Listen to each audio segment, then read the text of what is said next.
Hello, welcome to everyone.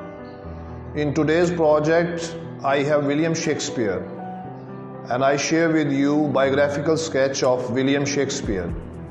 William Shakespeare, 26 April of 1564, baptized 23rd April 1616, was an English poet, playwright and actor, often recognized as the greatest writer in English and the world's finest dramatist. Shakespeare was born in Stratford-upon-Avon and raised there. When he was 18 years old, so they had three kids: Sesumna, Hamlet, and Judith. Between 1585 and 1592, he had a lucrative career in London as an actor, playwright, and a part owner of the Lord Chamberlain's Men, subsequently renamed the King's Men. At the age of 19, he seems to have retired to Stratford, where he died 3 years later. There are few documents of Shakespeare's private sphere that have survived, and there has been much conjecture regarding his physical appearance, sexuality, religious views, and if the work ascribed to him were authored by others. So this was a biographical sketch of William Shakespeare. Now, Shakespeare as a poet. He is one of, if not the most well-known poets of all time. He is known as the Bard of Avon and England's patriotic poet. His ability to convey both the humanistic characters of man and to cause the imagination to rise into undiscovered creative regions has won him the label the Bard. Interestingly, when one identifies Shakespeare's compositions with the literary world, the connection is usually formed through his plays, of which there are 37. In comparison, he has almost 150 poems. It would be a major mistake for any literary scholar, particularly those interested in poetic arts, so to disregard such works. His plays have been adopted into every major living language and have been presented more frequently than any other playwright. Now, I present before you Sonnet of William Shakespeare, number 18. Shall I compare thee to a summer's day? Thou art more lovely and more temperate. Rough winds do shake the darling birds of May, and summer's lease hath all too short a date. Sometime too hot the eye of heaven shines, and often is his gold complexion dimmed, and every fair from fair sometimes decline, by chance or nature's changing course untrimmed. But thy eternal summer shall not fade, nor lose possession of that fair thou wast, nor shall death brag thou wanderest in his shade, when in eternal lines to time thou growest. So long as men can breathe or eyes can see, so long lives this, and this gives life to thee. Now we see the brief analysis of this sonnet of William Shakespeare.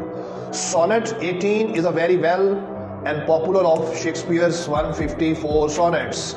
It has become one of the most basic in various languages and ideas. The theme is the permanence of affection and its potential to immortalize the object of the poet's writing.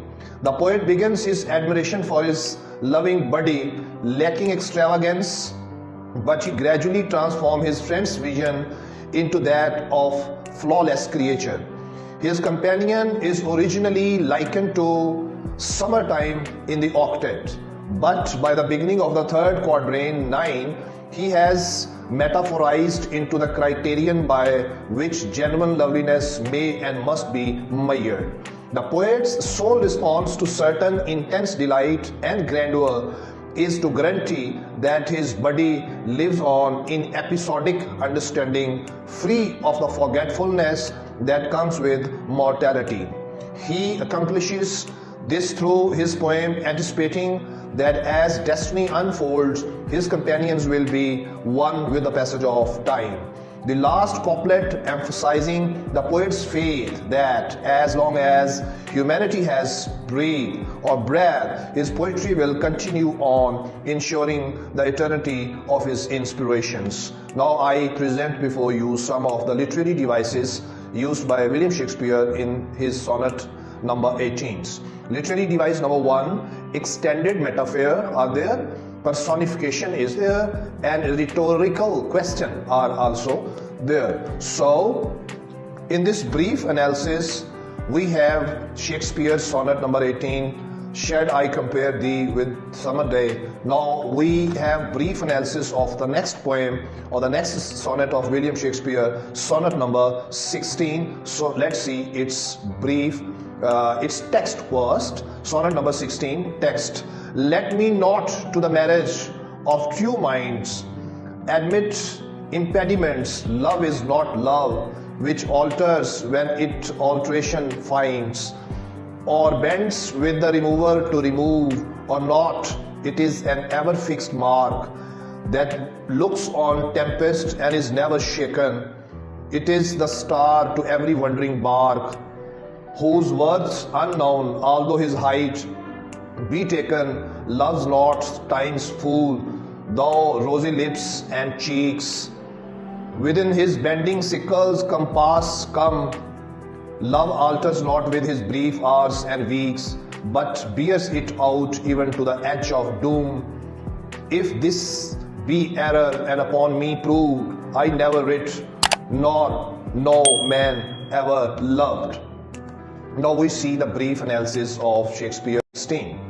Sonnet number 116 is more about the purest act of gratitude.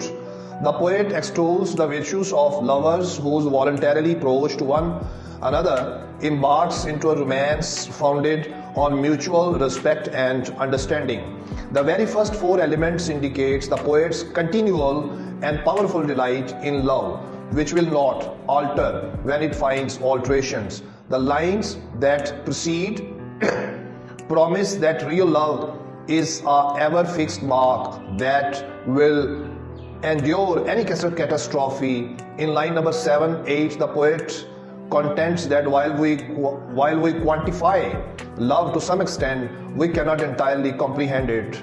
The true value of love is unknown, it is a riddle. The final words of the third quatrain 9 to 12 emphasized the flawless nature of love, which endures across time and stays so even to the verge of doom or death.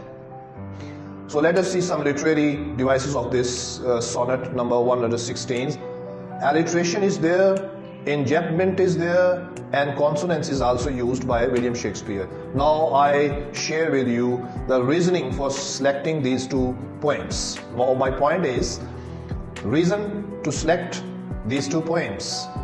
The poems chosen for analyzing and comparing in this project are 2 of William Shakespeare's most renowned sonnets. Both of these poems engage with the theme of love, although each poem approaches the subject in a somewhat different way. Each also serves a distinct readership and has a separate objective. Both of these sonnets are rich in imagery. Both of these sonnets adhere to a specific form. Thank you very much. See you soon.